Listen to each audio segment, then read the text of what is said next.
CD collection, and I've got the same thing, and I have been reluctant to throw mine away because there's music I've been listening to for decades. Some of it means a lot to me, but then I thought, wait a minute, you can call up any of those songs at any time you want, except when you're on a plane that doesn't have Wi-Fi. You pay $10 a month to Spotify, and you have access not to just all of your music, but then it does a really good job of recommending other music that you might like based on your taste. This is not a close call. This is a better world for you and me as consumers, and it's a world that uses fewer resources. It's better for the planet. And the last one I want to mention is just because it's one of my all-time favorites. I've used it a couple times here on the program, and it's just phenomenal because it's clearly driven by one thing and one thing only, which is self-interest. It's about the profit motive, and that's the soda can or the can more generally. Yeah. You quote Vaclav's Smile or Smell. Around 1960, the first aluminum cans were 85 grams. They're now they're under 13. They're under 13 grams.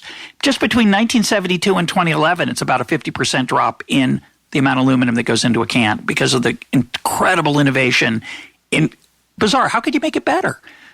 You make it better because they figured out a way to make the top and the bottom so it would be stronger, wouldn't need as much strength in the sides. It's wonderful. It's glorious.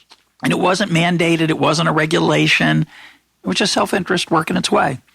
And of course, and in particular, all the beverage companies realized nobody cares about the can, right? You and I don't pick the beer based on the awesomeness of the quality of the can. So spend less money on that stuff. You still have to keep the beer fresh. You got to protect it from bacteria. You don't want the can to collapse. It's got to be strong enough. Transport and all that. But man, we don't want to spend money on aluminum. It's just we want higher profits. And one of the things that I hear you say over and over, and it's really triggering to a lot of people, as I'm sure you found out, is that this self-interest, this profit motive, this greed, we actually want this in our society. It's a really, really important force, and I categorically agree.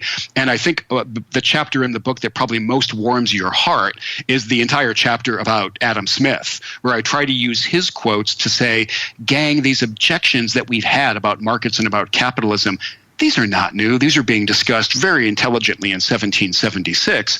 So, Adam Smith had that wonderful quote about the profit motive where he said, "It is not from the benevolence of the butcher, the brewer, or the baker that we expect our dinner, but from their regard to their own interest." And then the other thing he said, which I thought was wonderful, was he pointed this out, this is not a bad thing. He said, "Nobody but a beggar chooses to depend chiefly upon the benevolence of his fellow citizens." Amen.